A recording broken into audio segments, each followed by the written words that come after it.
Good morning, Vipers. Today is Friday, March 3rd. We're your anchors, Devlin and Genesis. And welcome back to Viper Vision. Environmental Club is organizing a spring cleaning linen collection. While on spring break, if you find yourself cleaning out your linen closets, please donate any unwanted, old, or worn-out towels and blankets to rooms 5 to 11. They will be collected, laundered, and donated to Back to Nature Wildlife Refuge, which rehabilitates orphaned and injured wildlife. Collections can begin now and will continue through March to be donated to BTNWR in April.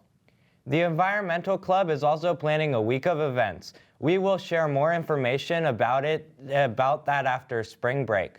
Recently, Poet Laureate Sean Welcome was here giving a poetry workshop to LBV students. Here's Viper Vision's Sean to tell us more about it. Hi, I'm Sean. Recently, the Poet Laureate for the City of Orlando, Sean Welcome, conducted a spoken word workshop at Lake Buena Vista. The goal was to stimulate interest in poetry and the spoken word art form by amplifying the creative voices within our student body. There was an opportunity for the students to use their voices in responses to the world around them through the artistry of the unique poetic piece relating to social issues. During the workshops, he performed his own works and engaged students in conversation activities around writing and performance and sharing. Sean Welcome performed Voices of Freedom at the Dr. Phillips Center for the Performing Arts, which featured nationally renowned poets in celebration of Black History Month. Yasmin, Joseph, and Corbiana were chosen to represent Lake Buena Vista High School by performing their own pieces live to the sold-out audience. Watch this excerpt from Mr. World's interview with Sean Welcome.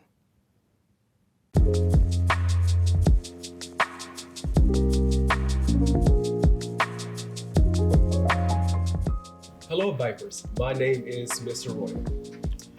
We are here this evening because I want to highlight the awesome things that have been recently going on and will be going on this month as we celebrate Black history and the Africa diaspora. This week, the Minority Leadership Scholars of a select few, along with other students, have been participating in a Voices of Freedom residency provided to us by the Dr. Phillips Performing Arts Center, where they have been doing exercises and different learning experiences and experimenting with poetry, spoken word, and lyric. We have an awesome guest with us, Mr. Sean Welcome.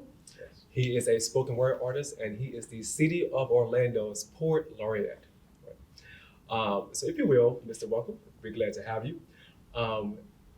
Exactly first, why is spoken word important? Why should we be introduced to it, or into that culture, if you will? Yeah. So I personally gravitated to spoken word just because it was an outlet, a way to creatively express myself. Growing up, I was pretty much just like an athlete, played basketball, regular kid. But my senior year in high school, I was surrounded by writers, performers, people who were into rap and that sort of thing, and they were super talented. And that was really attractive to me, and I thought maybe I could put my hand to it. And then over the years, it kind of graduated into more like storytelling and the different ways that you can use your creativity and voice to express yourself. So one of the reasons I like to share what I've learned over the years in schools is because I've seen what it's done in my own life, right? As just from a teenager to now being really like celebrated for my voice and my creativity. And there's two main things that I always preach that spoken word does. One, it builds social emotional learning amongst students and people in general. And two, it helps with agency, right? Students finding their voice, people finding their voice, creating their own narrative in the world. And I just think that helps with overall confidence. It helps people become more compassionate and think more critically. So I think all of those things are beneficial to just being a great human being. So I'm an advocate. Part of education is being cultured, Mm-hmm. right? So if you will, perform a piece for us. Sure. We'll be most humbled. Sure, no problem. But this piece is called Black Travel. I am Afro-Guyanese American first generation. Light waves travel quite the distance just to send me extra kisses on behalf of the sun, aware of the fact that my faith has cast a total eclipse-like shadow on those aspects, so consider this the unread chapter. Black history is too vast to poetically capture in a scene, but for whatever it's worth, the book was green. Turn the page to 1936 to the 60s. Swanky nightclubs, barbershops, hotels, black-friendly restaurants, beauty salons, and on and on. Listings of the safe spots, annually updated by an underground network of black postal workers in the city. Funny how a racial caste system can be a catalyst to creativity and ironically breed a brand of unconventional wisdom unique to one's own survival. Kids, check. Gas and water, check. Food that won't spoil too quickly, check. Cash, check. And don't forget the Green Book. The Negro Motorist Green Book, a traveler's guide.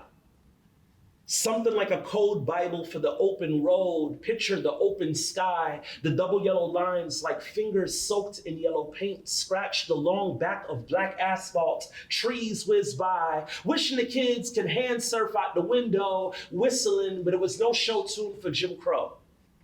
Somewhere between the Library of Congress and Alexandria lie lesser-known stories spoken by the griots. Traveling through space and time, reading and speaking has been the engine driving upward mobility across class for eons. I struggled for a long time. Kudos to Mr. Victor Hugo Green.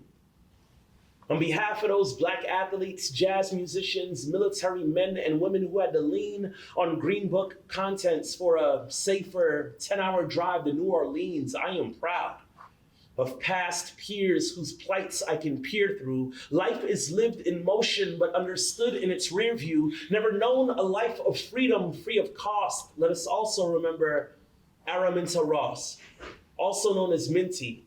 Changed her name to Harriet Tubman after she was legally free. Certainly with its limits, she's illiterate but could read the North Star. And a combination of hymns and songs at alternate speeds to indicate danger or safety. Ain't no swamp monkey enough to hold back the tracks to freedom. I could see them. Whole families dependent upon Mother Moses. No staff, but a pistol and a clear path, ready to pull the trigger on any lot that would look back, praying.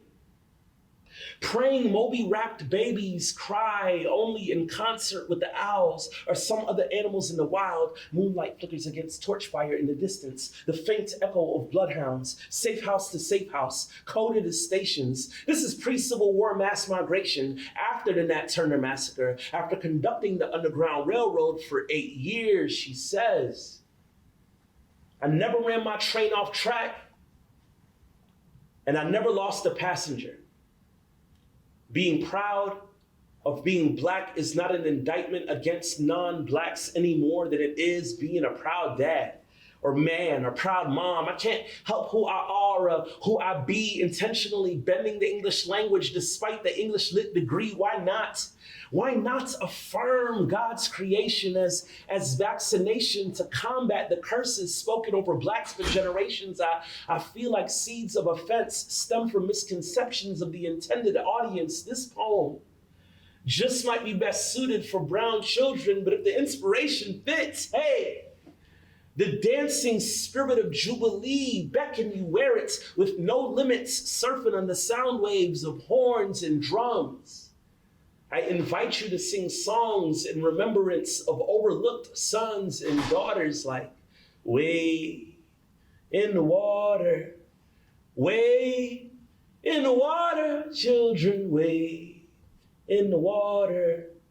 God's gonna trouble the water. Thank you once again. My pleasure, Mr. Royal. Go Vipers. LBV would like to thank Sean for sharing this time with us. It was an incredible experience. And now on to Ava in sports. For this week in sports, boys lacrosse won 9-6 against Lakeland Christian. Great job. Congratulations to softball for winning 19-7 against Gateway. Way to go, Vipers. Boys volleyball has their first game next week on March 7th. It's against Oak Ridge at 6 p.m. Come out and support. It's a home game. This month is National Athletic Training Month. Thank you to Ms. Webb and all the student ATs for all their hard work in keeping our athletes fit and safe. And now back to our anchors. And finally, seniors, a reminder that the deadline for Grad Bash tickets is March 15th. No tickets will be sold after the date, and they're $100. Tune in next week for when we announce the location and theme of prom. Okay, Vipers, that's all for today. See you next time on Viper Vision. We interrupt this broadcast to announce this week's bingo numbers, and they are G55, I-20, G6, I-28, and be peace.